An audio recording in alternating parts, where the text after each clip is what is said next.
He only had $20 in his pocket and risked a blind date. While he tried to hide his nerves, at the next table, a millionaire woman was watching everything. When their eyes met, she saw something no one else would notice. What happened next left everyone stunned. He had just $20 for the whole day. James squeezed the bills in the pocket of his clean jeans, feeling the unfair weight that money carried that night. He checked the address on his phone one more time as he walked along the sidewalk. Anxiety made his heart race, but there was also a spark of hope. After weeks of chatting on the app, he would finally meet Patricia in person. "This is it," he muttered to himself, stopping suddenly. His smile wilted like a flower in the desert. Home Flavor, the simple little restaurant he had carefully chosen for its affordable prices, was gone. In its place stood an elegant facade with gold lettering that read Lennox. A discreet sign at the entrance announced, "Reservations required." James pulled out his phone again and double-checked the address. No mistake. The place had changed, and judging by the sophisticated look, his budget had just become a joke. His hands shook slightly as he typed a message to Patricia. "Hey, I'm at the address, but the restaurant changed. Looks really fancy now." The reply came almost instantly. "Seriously? I had no idea. Sorry, I can't afford a place that expensive. Let's cancel." James felt a punch in his chest. 2 buses to get here, the button-down shirt he had ironed so carefully, the hours choosing exactly what to say when he saw her. "Everything wasted. Good evening, sir. Do you have a reservation?" The maitre d's voice cut through his thoughts. "Actually, no." James hesitated, then decided to be honest. "I didn't know the place had changed." The man sized him up quickly, glancing discreetly at his list. "We have 1 table available in the back, near the kitchen, if you'd like." "Thank you." James followed the maitre d' between the elegantly set tables. The assigned table was tucked in a far corner, almost hidden. Around him, silver cutlery gleamed under soft lights, crystal glasses sparkled, and waiters in perfect uniforms moved with practiced precision. James opened the menu with unsteady hands and felt his stomach drop when he saw the prices. Not even the cheapest dish fit his budget. "Would you like something to drink while you decide?" A waiter appeared at his side. "A sparkling water, please," he answered, trying to hold on to his dignity. The waiter noted it without reaction, though James caught the slight raise of an eyebrow. "That will be all for now, sir?" "Yes, for the moment. I'm waiting for someone." He lied, swallowing his pride. My God, how am I getting out of this? He thought, trying to calculate how long he could pretend to wait before leaving without drawing more attention. A few yards away, at a prime table near the window, Patricia sipped a glass of red wine while her eyes quietly followed the scene. Something about the lonely man caught her attention. The way he thanked the waiter who brought his water, the straight posture despite obvious discomfort, the care he took touching only the corner of the napkin. $22 for a bottle of water. James nearly choked when the small bottle of sparkling water was placed in front of him. Almost half the money he had. He took tiny sips, making it last while checking the time on his phone. He figured 45 minutes would be long enough to keep up the pretense of being stood up before he could leave with a shred of dignity. A loud crash interrupted his thoughts. A young waiter had dropped a tray near his table, scattering silverware and broken glass across the floor. The boy looked mortified, glancing nervously at the manager approaching with a stern expression. Without thinking, James stood and crouched down to help pick things up. "Don't worry," he said quietly to the waiter. "Accidents happen. I used to work in restaurants. I know how it is." "Thank you," the waiter whispered, gratitude shining in his eyes. The manager arrived, but, seeing the situation already handled, walked away with a disapproving glance at the employee. When James returned to his table, he found a woman sitting across from him. She was smiling calmly. "I hope I'm not intruding," she said, "but I noticed you're alone, and honestly, I'm tired of dining by myself. I'm terrible with dating apps," she added with a light laugh. "Mind if I join you?" Completely caught off guard, James stammered. "Of course, please sit. I'm James." "Patricia, founder of Patterson Tech," she introduced herself, extending her hand. He shook it with as much firmness as he could muster. I'm between jobs right now. Engineering degree, but the market's tough. Engineering? What a coincidence. We actually have openings in that area, Patricia said casually while signaling the waiter. You have to try the risotto here. It's exceptional. May I order for both of us? James felt his face burn. The embarrassment was almost unbearable. Actually, I should be honest, he said, gathering courage. I came here for a date that got canceled last minute. And well, this place is a little above my budget right now. Instead of the disdain he feared, her face lit up with admiration. Honesty, that's refreshing, she replied, sounding genuinely impressed. Well, today's your lucky day. Dinner's on me, and no, it's not charity. Think of it as an informal job interview. I can't accept that, James protested, fighting pride and need at the same time. You can? She insisted gently. We all need help sometimes. My dad always said refusing a hand offered with good intentions robs someone of the joy of helping. Something in the way she spoke about her father touched James deeply. Your dad sounds like a wise man. He was, Patricia confirmed with a nostalgic smile. Worked as a doorman, simple guy, but with wisdom many of my Harvard-educated colleagues lack. The conversation flowed naturally as the waiter served the appetizers Patricia had ordered. James talked about his college projects, ideas that never found room to grow, and family values. Patricia shared stories of starting her company from nothing, the challenges of being a woman in business, and her philosophy of valuing character over credentials. You know, I grew up in a humble family too, she revealed while they tasted the risotto that had just arrived. My dad worked as a doorman in a luxury building and did everything to pay for my education. He used to say real class isn't about what you own, but how you treat people. James almost choked on the wine she had ordered. He suddenly remembered a doorman who always treated him with extraordinary kindness when he visited a college friend. Any chance your dad worked at the Central Tower building? Patricia lowered her fork, surprised. Yes. How did you know? I used to study with someone who lived there. Your dad always offered me coffee while I waited for my friend. He talked a lot about his brilliant daughter. Touched, she smiled with tears in her eyes. The world really is small. He was right about you being brilliant, James added, unable to hide his admiration. Building a tech company from zero isn't for just anyone. It was hard, she admitted, especially starting with no connections, no family money. But the biggest lesson I learned is that character is worth more than any degree or bank account. The restaurant manager approached the table, visibly nervous. Everything all right, Miss Patricia? I hope you're being well taken care of. Perfect as always, Raphael, she answered calmly. After the manager left, she noticed James's curious look. You know the manager? He asked. Actually, I bought this restaurant 2 weeks ago, she explained. It was one of my favorite lunch spots when I worked nearby. When I heard the previous owners were struggling, I decided to invest. Unfortunately, the marketing team suggested a full upscale renovation to attract a more exclusive crowd. So you own the place now?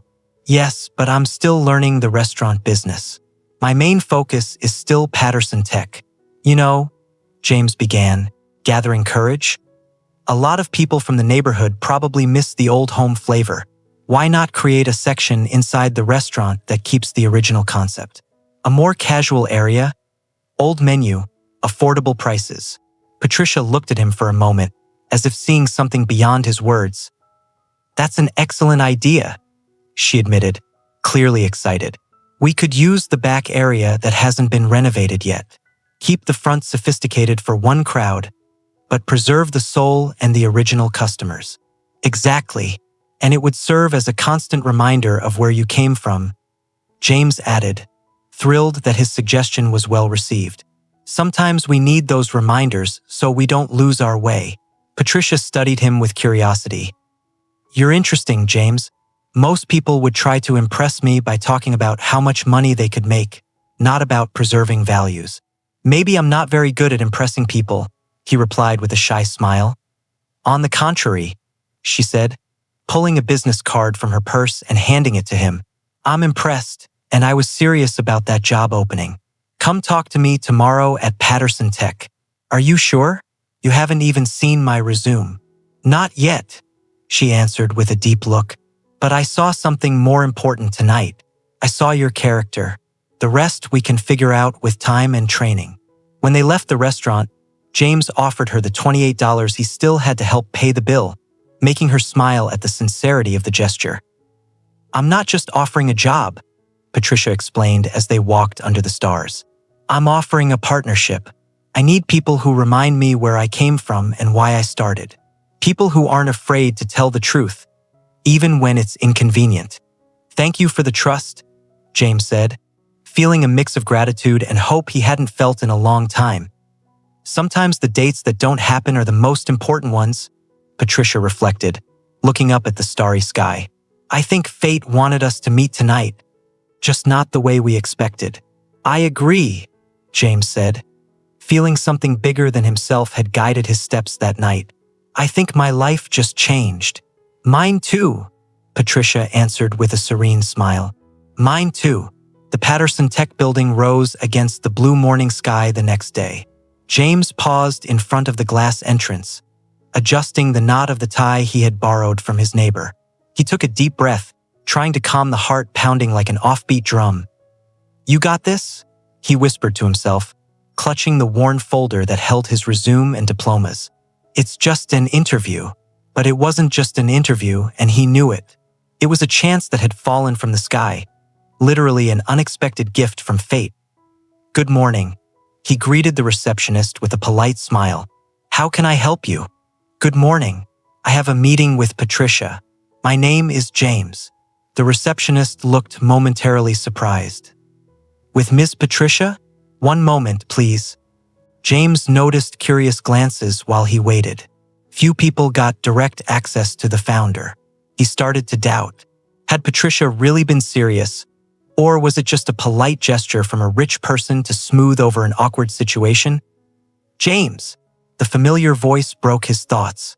Patricia appeared in the lobby wearing an elegant suit, but her smile was the same as the night before, genuine and warm. "Punctual. I like that. Come, let's talk in my office." The walk to the elevator was punctuated by respectful greetings from employees who seemed to genuinely admire Patricia.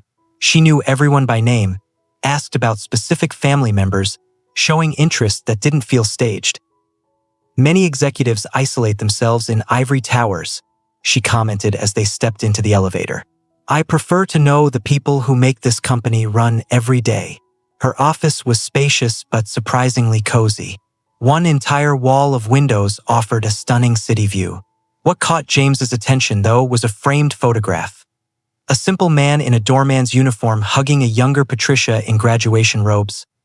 "My dad," she explained, noticing his gaze. "On my graduation day. He worked double shifts for years to put me through college. He must be so proud of you," James said, feeling a connection to that story. "He was," Patricia corrected, a shadow of sadness crossing her eyes. "He passed 3 years ago. Diabetes complications." "I'm sorry," James said with genuine empathy. "Thank you. He lived long enough to see me found the company, at least." She took a deep breath, as if pushing away painful memories. "But we're here to talk about you." James handed over the worn folder, suddenly self-conscious. Patricia opened it, carefully studying each page. "Impressive," she said after a few minutes. "Engineering degree with a focus on sustainability, academic honor medal, volunteer projects in low-income communities.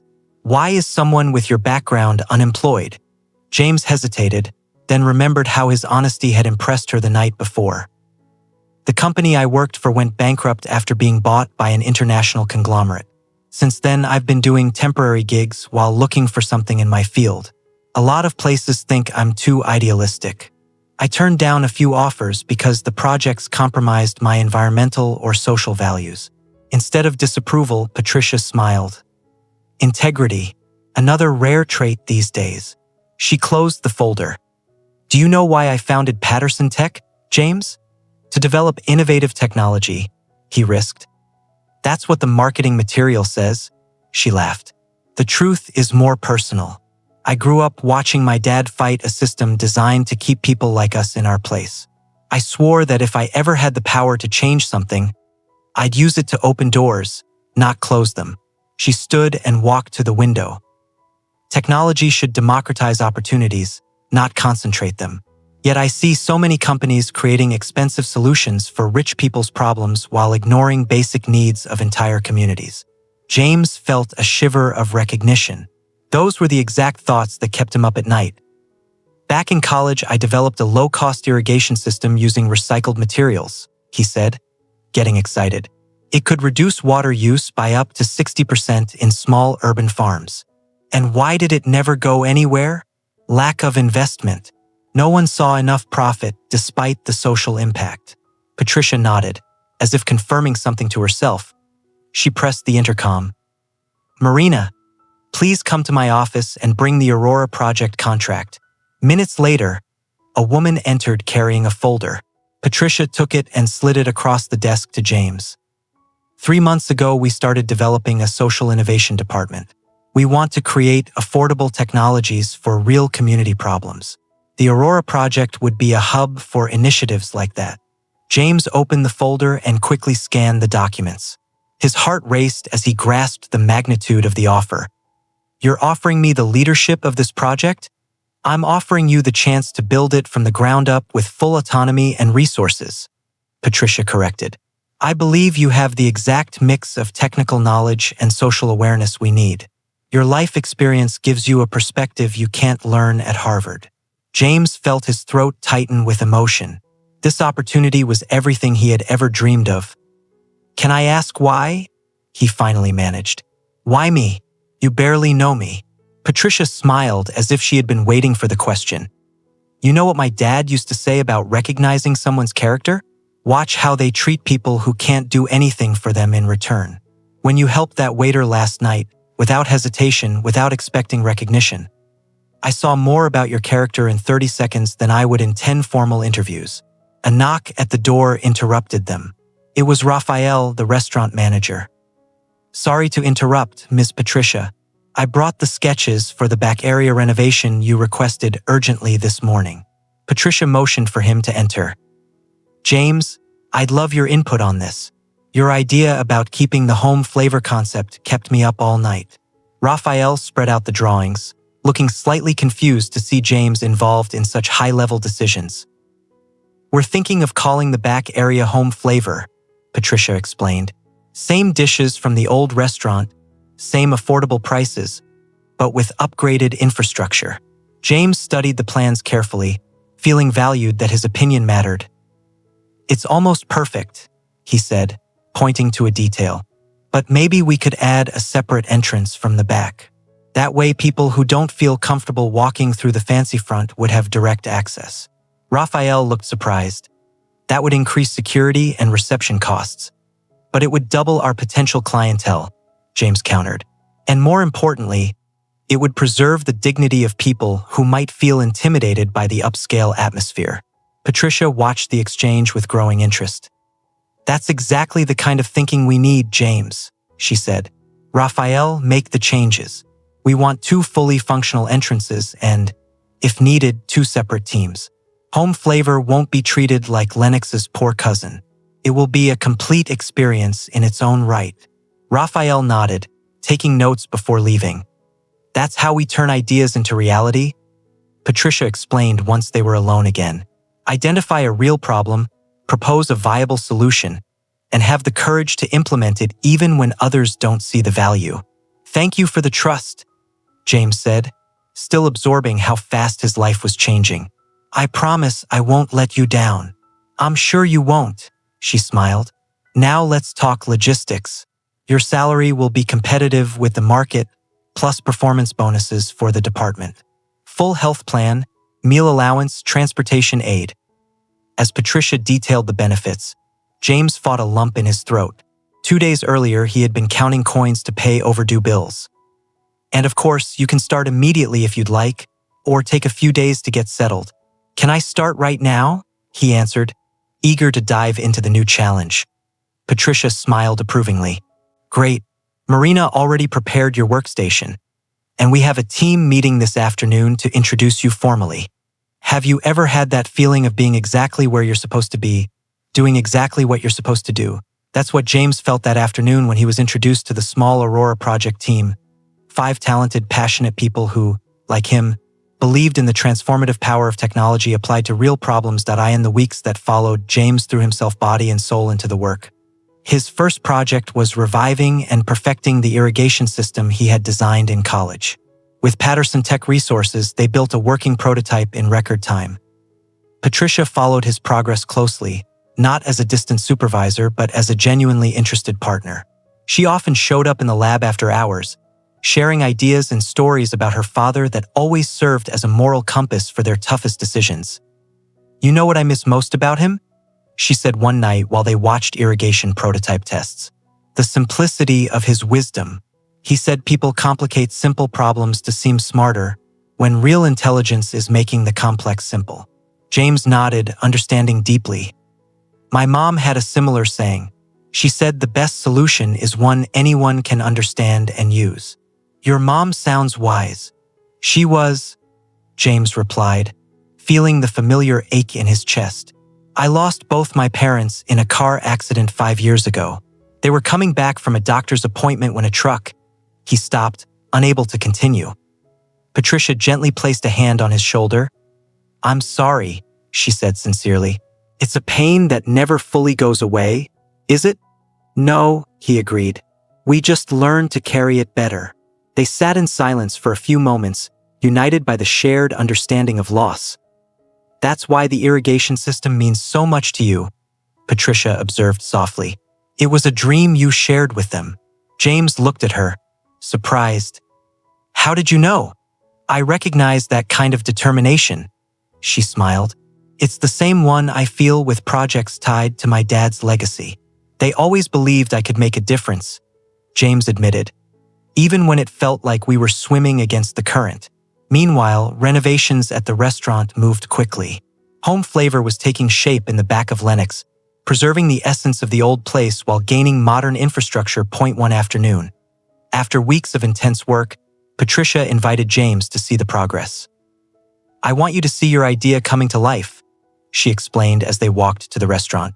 Sometimes we forget to celebrate the small victories along the way. The space was almost ready. Simple but well-finished tables, warm-colored walls, and the unmistakable smell of home cooking already filling the air. We kept the original head chef, Patricia said. Mrs. Zulmara is the heart of this place. Her food is the real attraction. An older woman approached, smiling as she recognized Patricia. Come try my new bean stew, dear, she called with the familiarity of old friends. Ah, and you brought a boyfriend. Finally. James felt his face heat up while Patricia laughed, unbothered by the mistake. This is James, Mrs. Zulmara, the engineer who had the idea to keep home flavor alive. The chef gripped James's hand with surprising strength. God bless you, son. I thought I'd lose my livelihood when they sold the restaurant. I've worked here 30 years.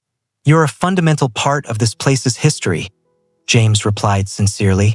Your cooking is part of the neighborhood's collective memory. I like this boy, Mrs. Zulmara declared to Patricia before returning to the kitchen. Smart and sincere, rare these days. After tasting the divine beans and checking the final details, Patricia and James sat at one of the finished tables. You know what impresses me most about you, James? She asked, watching him closely. My incredible ability to eat 3 servings of beans? He joked, trying to hide the nerves he always felt when she looked at him that intensely. She smiled. Your ability to connect dots others don't even see exist. You see people where others see statistics. That's a rare gift. I learned from life, he answered simply. When you've been on the other side of the counter working odd jobs to pay for college, you develop a different perspective. That's exactly what I'm talking about, she nodded. That direct experience is priceless. Can't be taught in expensive MBAs. James felt valued in a way he never had before. Not for his resume or degrees, but for his story, his scars, his unique journey. The grand opening of Home Flavor would be next week, Patricia announced. And 3 days later, we'll present the final irrigation prototype to potential community partners. 2 big victories to celebrate together. The opening night of Home Flavor arrived with a mix of anticipation and nostalgia. A considerable line already formed at the back entrance, made up of former regulars of the old place. Familiar faces smiled with relief when they spotted Mrs. Zulmera through the kitchen window. James watched discreetly from the corner, feeling unexpected emotion. It wasn't his restaurant, wasn't his main project at Patterson Tech, but there was something deeply rewarding about seeing that idea become reality. Nervous, Patricia's voice surprised him. She approached wearing a simple yet elegant dress. "A little," he admitted. "It's like watching your kid take its first steps."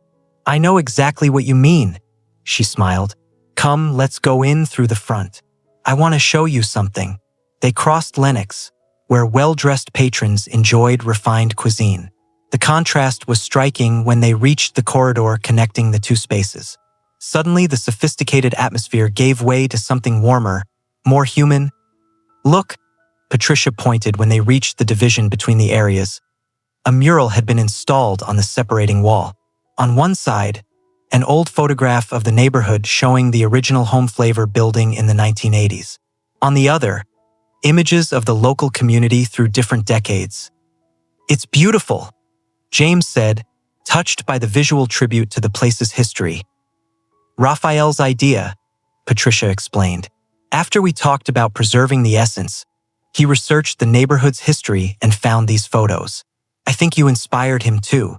In the center of the mural, a discreet plaque read, "Because our roots define our growth." The simple phrase captured perfectly what they were trying to do: honor the past while building the future. "Ready for the big debut?" Patricia asked, offering her arm. He nodded, accepting the gesture. Together they entered Home Flavor, greeted by spontaneous applause. The first customers, many decades-long regulars, recognized Patricia as the new owner and James as the engineer who saved our restaurant. Someone shouted from the back. Mrs. Zulmera came out of the kitchen wiping her hands on her apron and hugged them both like a mother. "Thanks to you two, I can keep feeding these people," she said with tears in her eyes. "These aren't just customers, they're my extended family. I know everyone's preferences, every allergy. I know who likes extra spice and who needs less salt. You don't learn that at fancy culinary schools in Paris." An elderly man approached leaning on a cane. "I thought I'd have to learn to cook at 82, he joked. "And my hands can barely hold a knife anymore." "Mr. Antonio, you're looking more handsome every day," Mrs. Zulmera replied affectionately. "Your little beans with pork rind are coming out just the way you like."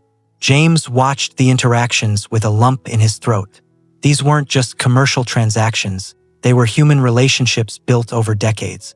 The restaurant was more than a place to eat. It was a community hub, a meeting point where stories were shared along with the bread. "See," Patricia whispered beside him. "This is what we're preserving, not just a business model, but a social fabric."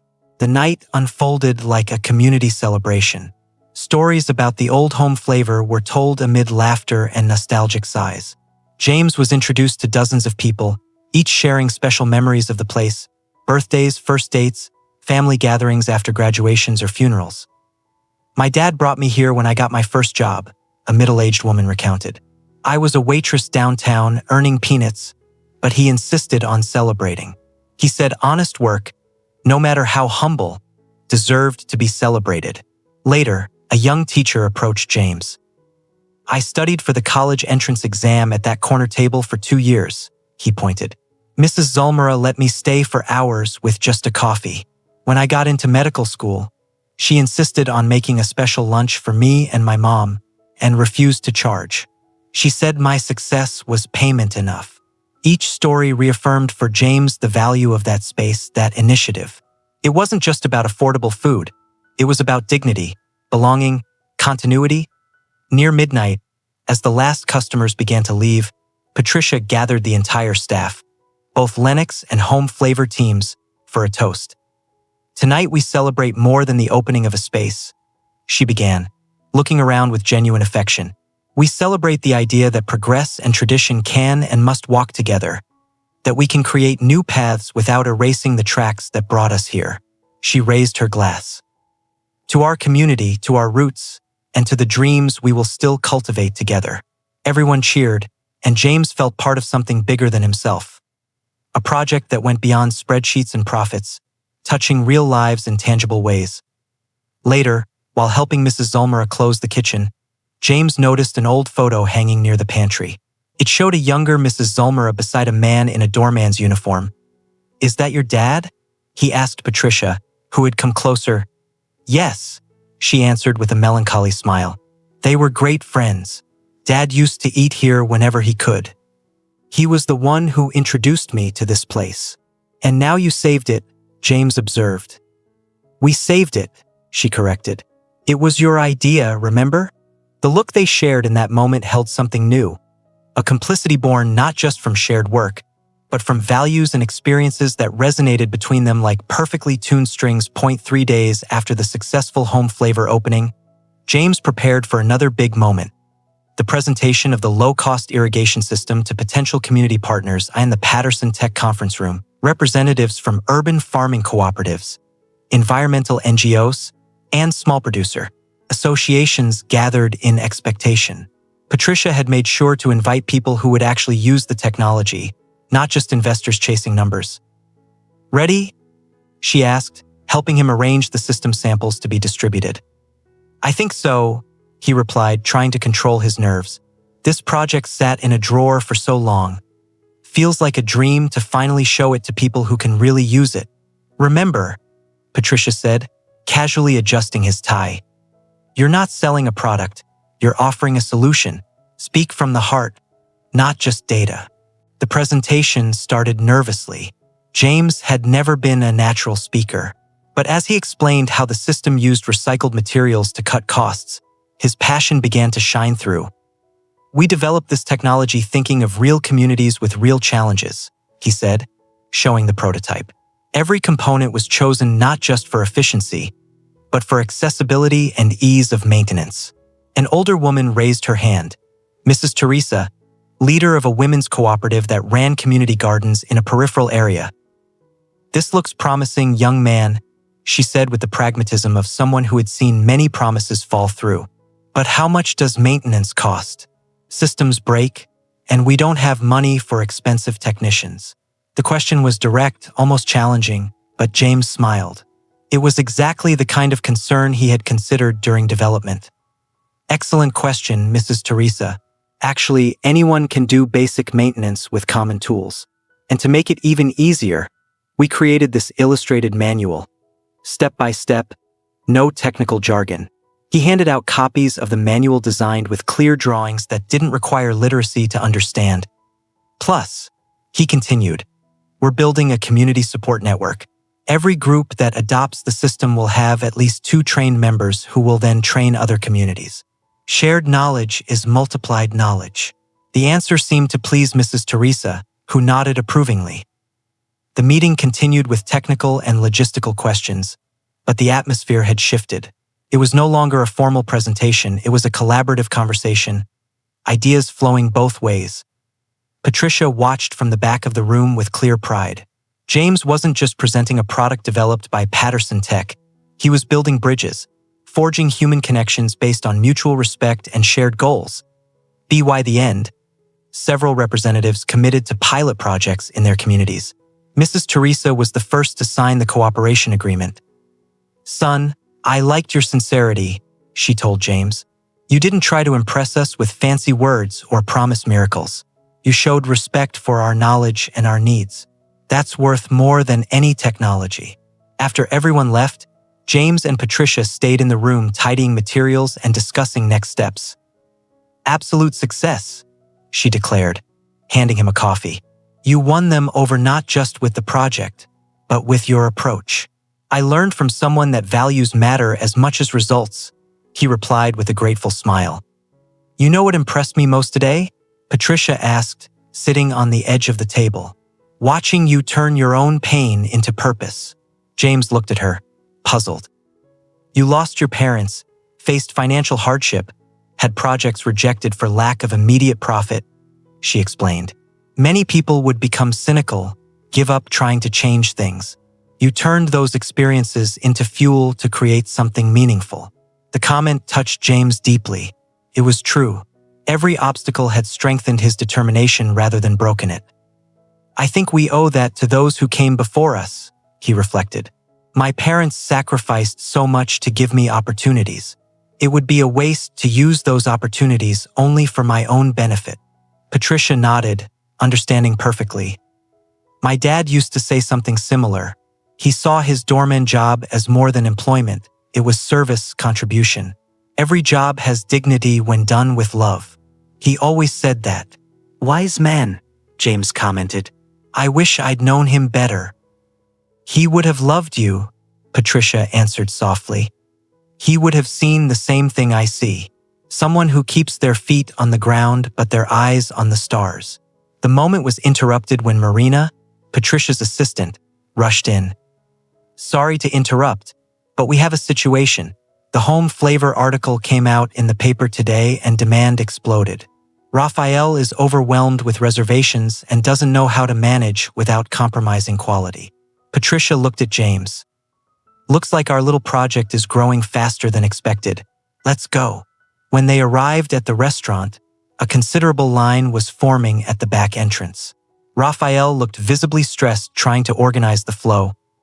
I never imagined we'd have this much demand so fast, he confessed. The article called the place a rediscovery of authenticity in an age of empty ostentation, and it seems to have resonated with a lot of people. James observed the situation for a moment, assessing the space, kitchen pace, table layout. Maybe we could implement a colored ticket system, he suggested. Each color represents an approximate wait time. That way people can decide whether to wait or come back later. And we could offer a simple coffee to those in line as a courtesy for the wait. That would humanize the wait, Patricia agreed. We could also use the outdoor back area for extra tables during peak hours, at least while the weather's good. Together they implemented quick solutions to manage the unexpected flow, always keeping the focus on people's experience rather than just logistics. By the end of the night, exhausted but satisfied, they sat down to a late meal specially prepared by Mrs. Zulmara. To our unexpected partnership, Patricia toasted with homemade passion fruit juice. That keeps bearing surprising fruit. To life and its twists, James replied, still amazed at how much his existence had changed in so little time. 2 months ago, I was counting coins for a date that never happened. Good thing it didn't, Patricia smiled with a special sparkle in her eyes. Or we wouldn't be here now. As they enjoyed the comforting food, James reflected on how small decisions, like walking into that restaurant alone or helping a waiter after an accident, could completely alter the course of a life, like tiny seeds planted in the right soil that grow into lush trees offering shade and fruit to many. What are you thinking about? Patricia asked, noticing his distant gaze. How surprising life is, he answered with a serene smile. And how grateful I am for all the hardships that brought me here. 6 months had passed since that fateful night James walked into Lenox with only $20 in his pocket. Time had flown like running water, fast and transformative. The Aurora project, once a small initiative inside Patterson Tech, was gaining national recognition. The irrigation system, now affectionately nicknamed Drop by Drop, had been implemented in over 30 communities, with results exceeding the most optimistic expectations. The community gardens in the east side increased production by almost 70%, James explained, presenting data to the Patterson Tech Board, and water consumption dropped 63%, exactly as predicted in initial tests. The executives nodded, impressed. What began as a social project had become a business success story, with communities spontaneously sharing results on social media, generating organic publicity no marketing campaign could buy.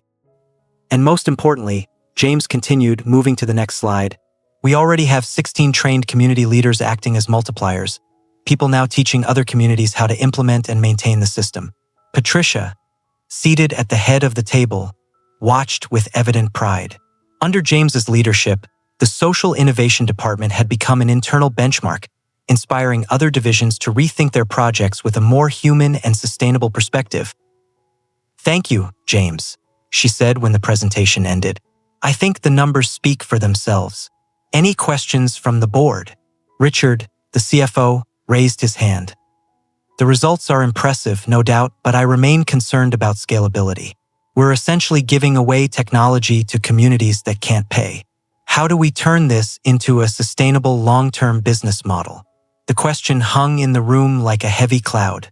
James felt the familiar tension between social impact and financial viability, the same one he had faced throughout his career. Before he could answer, Patricia stepped in. Excellent question, Richard. Actually, we're already seeing the first signs of indirect financial return. 3 cooperatives that implemented drop by drop now supply organic produce to our corporate cafeteria. Superior quality at fair prices. A win-win. She paused strategically before continuing. Plus, the project has generated 5 patents we're already licensing to international agricultural companies. And we can't overlook reputation value. Our talent attraction index rose 45% since Aurora gained media visibility. Richard seemed partially convinced, but another director raised an additional concern. What about international expansion? We have foreign investors interested in our traditional business model, but this social experiment could complicate negotiations. James felt a pang of apprehension. It wasn't the first time he heard the term social experiment used to diminish the project's importance. I don't see the Aurora project as a social experiment, but as a laboratory for disruptive innovation, Patricia responded firmly. Investors who don't understand that probably don't share our long-term vision. And honestly, I prefer partners who value tangible impact as much as quarterly profits. The direct answer created a momentary silence in the room. James admired Patricia's courage in defending the company's core values even under internal pressure. If I may, James interjected, I'd like to present a proposal that might address everyone's concerns. With attention turned to him, James outlined a hybrid model. Vulnerable communities would continue receiving the technology through a corporate social responsibility program, while a premium version would be developed for the commercial market, with part of the profits funding expansion of the social program. We don't have to choose between doing good and doing good business, he concluded. We can and should do both. The meeting ended with approval for project expansion, though James could sense some directors remained skeptical as he gathered his materials. He felt Patricia beside him. Brilliant proposal, she commented. You managed to align values with results in a way even the number-focused could appreciate. Learned from the best, he smiled. Your defense of the project was inspiring. I just told the truth, she replied simply. Some still don't understand that a company's real value isn't just in its financial statements, but in the impact it creates in the world. As they walked out of the conference room together, Patricia invited him. How about we celebrate our victory with dinner at Home Flavor tonight? Mrs. Zulmera promised to make that bean dish you love. Sounds perfect, he answered, feeling that familiar warmth in his chest whenever they spent time together outside work. In recent months, their relationship had evolved into something neither knew exactly how to define. More than colleagues, more than friends, but not yet an official couple. They shared confidences, dreams, fears, and everyday victories with growing ease that both valued too much to risk with premature labels. Home Flavor was especially welcoming that night. Its success continued to grow organically while preserving the essence that made it special. Mrs. Zulmera greeted them with warm hugs and led them to their usual reserved corner table. I brought 2 people I want you to meet, she announced with a mischievous smile.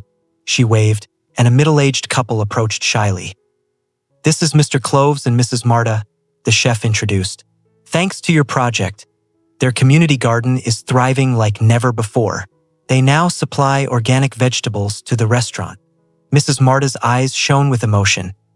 I don't know if you understand what this means for our community, she said, holding her husband's calloused hands.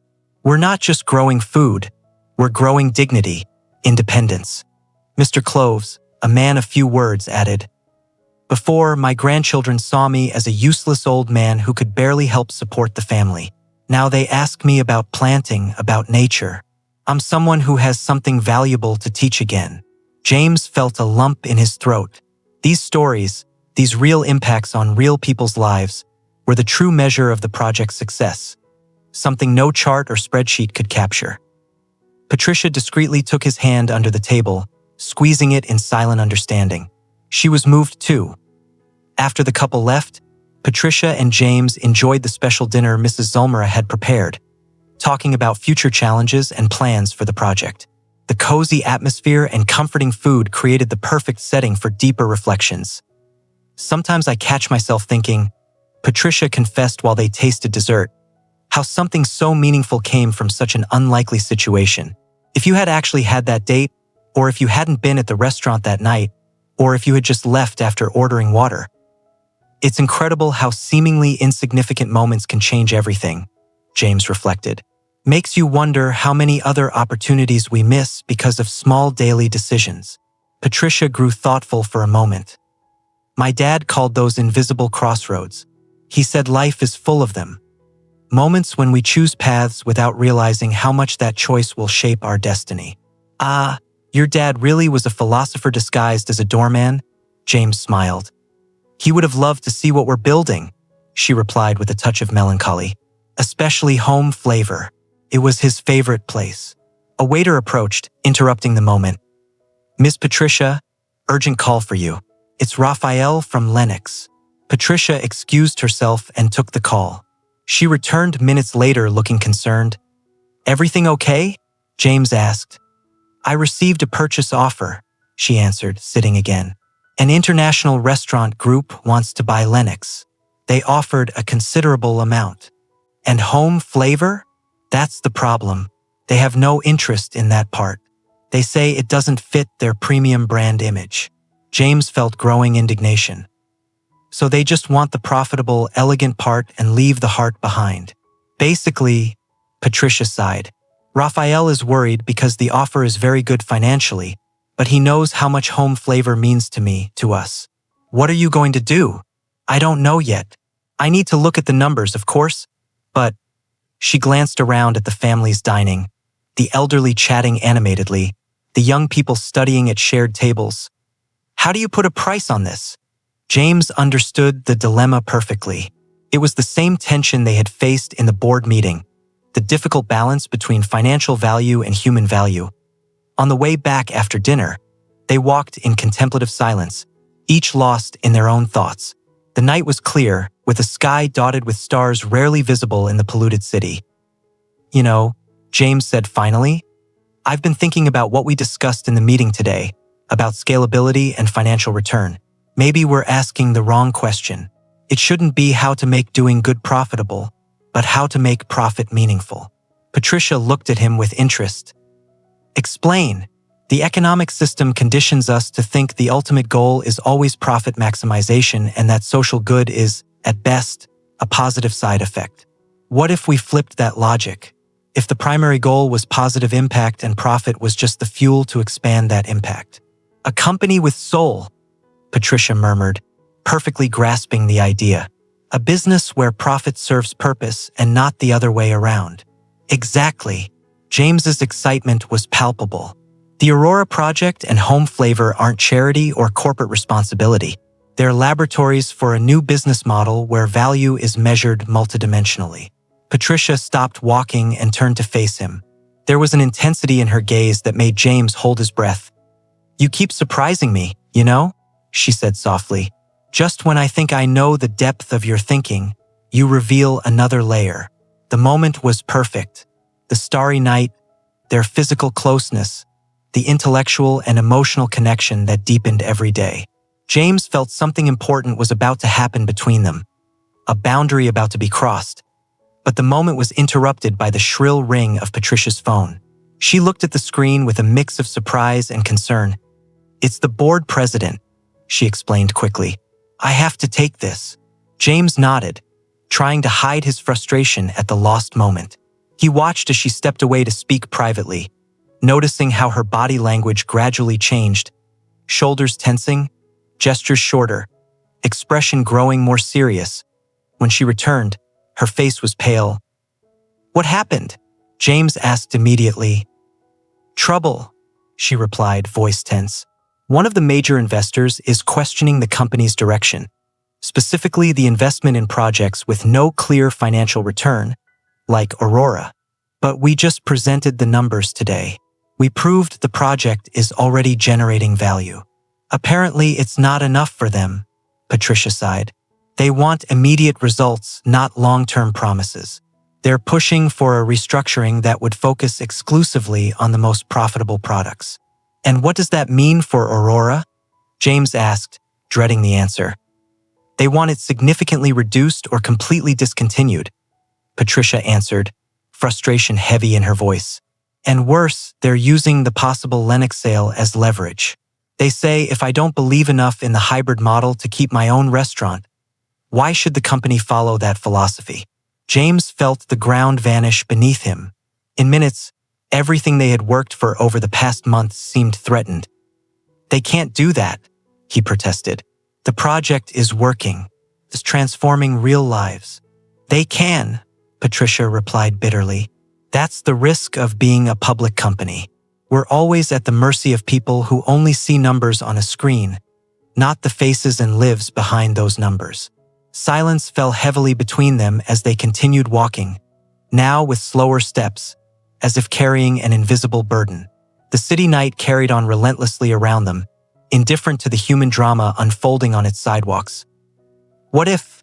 James began, stopping abruptly as an idea started forming in his mind. Bold, risky, but potentially transformative. What if we used this crisis as an opportunity? An opportunity to prove once and for all that our model works.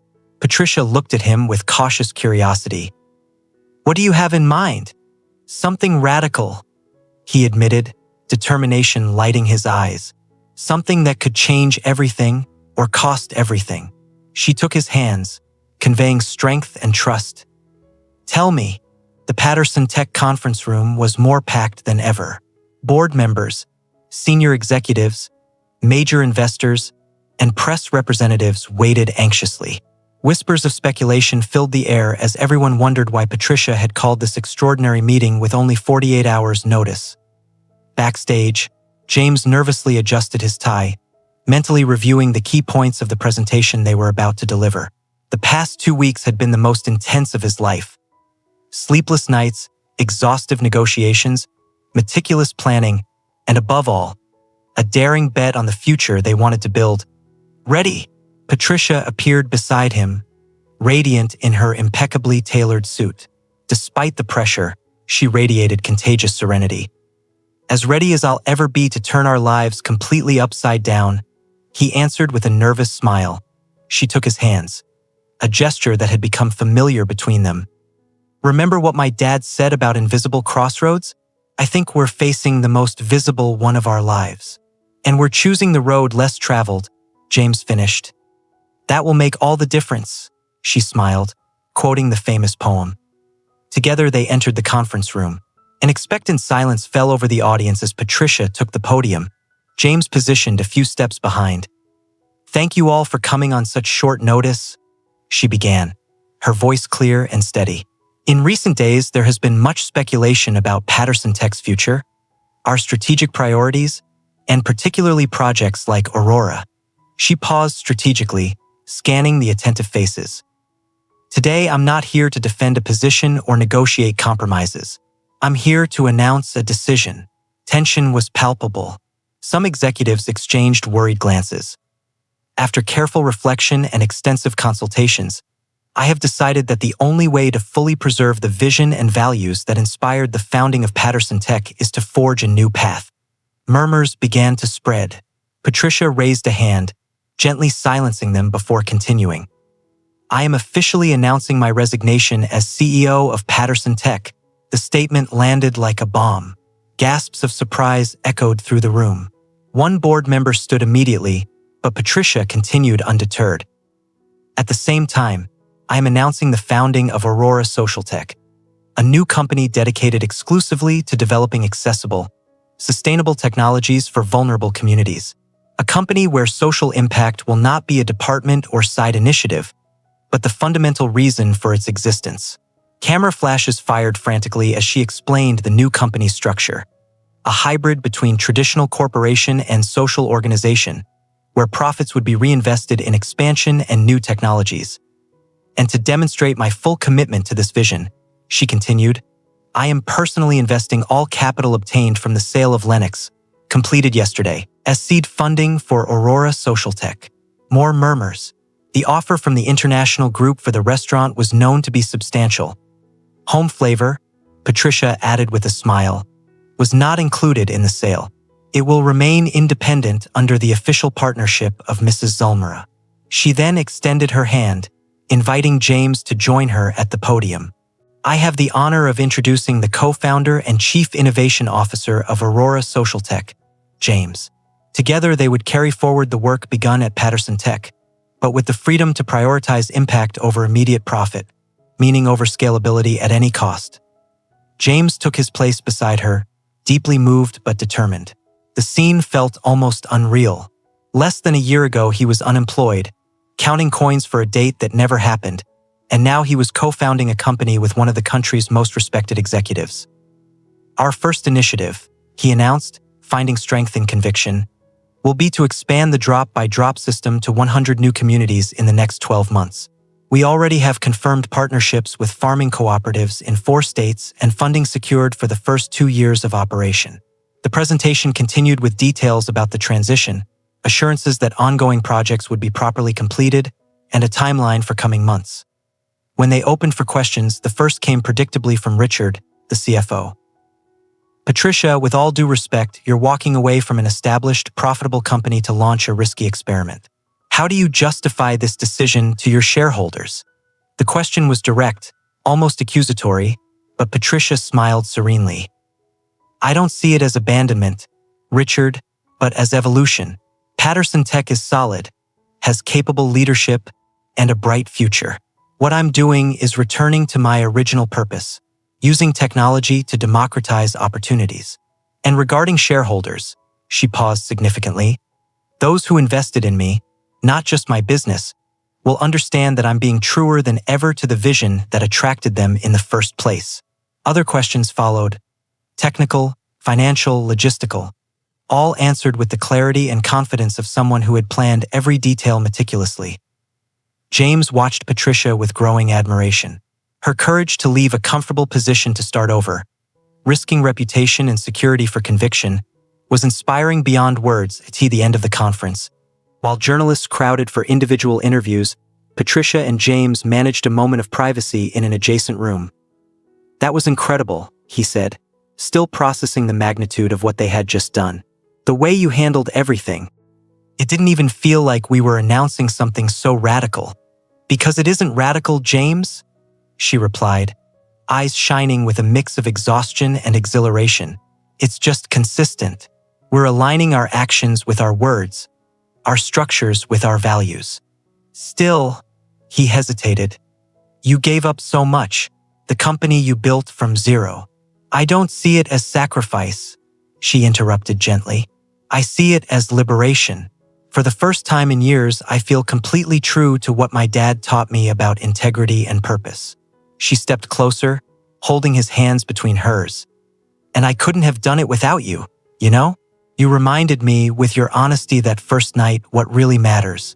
It was like the universe sent exactly the person I needed to meet at that moment. James felt his heart race. Over the past months, their connection had grown steadily, but always contained within professional boundaries despite the obvious attraction and affinity. Now, with the cards on the table and a new chapter opening, the possibilities seemed endless. We make a good team, he said simply, unable to express everything he felt. The best? She agreed, smiling. The grand opening of Aurora Social Tech's headquarters took place exactly 3 months after that historic conference. It wasn't a gleaming skyscraper in the financial district, but a revitalized old industrial warehouse strategically located between 2 communities that would benefit from the company's projects. The space had been completely transformed. Exposed brick walls contrasted with cutting-edge technology. Open collaborative areas replaced closed individual offices. A large rooftop urban garden used the drop-by-drop system, serving both as a testing lab and food source for the ground floor community cafeteria in the main lobby. An art installation caught the eye, a mosaic created by local artists depicting diverse hands intertwining to form a tree whose roots and branches spread across the entire panel. Below, a simple plaque read, "Because our roots define our growth." the same phrase from the home flavor mural, now elevated to the company's guiding philosophy. The opening ceremony was not an exclusive event for celebrities and officials. Instead, it brought together an unlikely mix, from community leaders like Mrs. Teresa to tech executives, from public school children to international investors interested in the new business model. Mrs. Zulmara, now an official business owner, proudly commanded the buffet featuring home flavor specialties. Mr. Cloves and Mrs. Marta displayed produce from their thriving community garden, made possible by the irrigation system. "Who would have thought?" commented Raphael, the former Lennox manager, now Aurora's director of operations. "It all started with a simple idea to keep an affordable restaurant alive. Big changes often begin with small acts of courage," James replied, watching the diverse crowd connect and share ideas. "Someone just has to take the first step." The time for official speeches arrived, and Patricia stepped onto the small makeshift stage. Unlike the corporate conference, she wore simple, comfortable clothes more suited to the collaborative environment they wanted to create. "Welcome to your home," she began instead of a formal speech, because that's what Aurora aims to be. A space that belongs to the community, built to serve real people with real needs. She spoke briefly about the company's mission, ongoing projects, and the participatory governance structure they were implementing. But the most moving moment came when she invited to the stage not executives or authorities, but Mr. Antonio, the 82-year-old gentleman they had met at the home flavor opening. "This man," Patricia introduced with genuine respect, "represents perfectly why we exist. Mr. Antonio, please share your story." The elderly man, leaning on his cane, spoke with a trembling but clear voice about how home flavor had become his second home after losing his wife, how loneliness had consumed him until he found not just food but human connection there, and how at 82 he had become a volunteer in his neighborhood's community garden, inspired by the drop-by-drop system. "I thought my useful life was over," he concluded, voice thick with emotion. "I thought I was just waiting for my time to end. Now I have purpose again. I teach the young ones what I know about plants, and they teach me how to use a cell phone and computer," he finished, drawing affectionate laughter from the audience. "Fair trade, don't you think?" There wasn't a dry eye in the room when he finished. Patricia hugged him for a long time before returning to the microphone. "That's why we're here," she said, voice breaking with emotion. "To create technology that reconnects people, rebuilds communities, restores dignity and purpose." She then called James to the stage, extending her hand in a gesture that went beyond professional partnership. "And now," Patricia continued when he joined her, "I'd like to share a personal reflection. A little over a year ago, I was dining alone in a restaurant when I watched a man help a waiter who had dropped a tray. A small act of kindness most people wouldn't even notice." James felt his face heat up as he realized she was talking about their first night. "That seemingly insignificant moment changed the course of my life," Patricia went on, "because that night I met someone who reminded me of values I feared I was losing amid corporate pressures and outside expectations. Someone who showed, through simple but consistent actions, that integrity isn't an abstract concept, it's a daily practice." She turned to face him directly. "James, you walked into Lennox with $20 in your pocket and walked out with a piece of my heart. Over the months, I watched your unwavering dedication to making a difference, not for recognition or reward, but simply because it's who you are." Murmurs and knowing smiles spread through the audience. What had started as a corporate speech was turning into something far more personal. "We began as business partners, became friends, and now," she paused, eyes shining with emotion, "now I'm ready to take the next step in this extraordinary journey. If you are."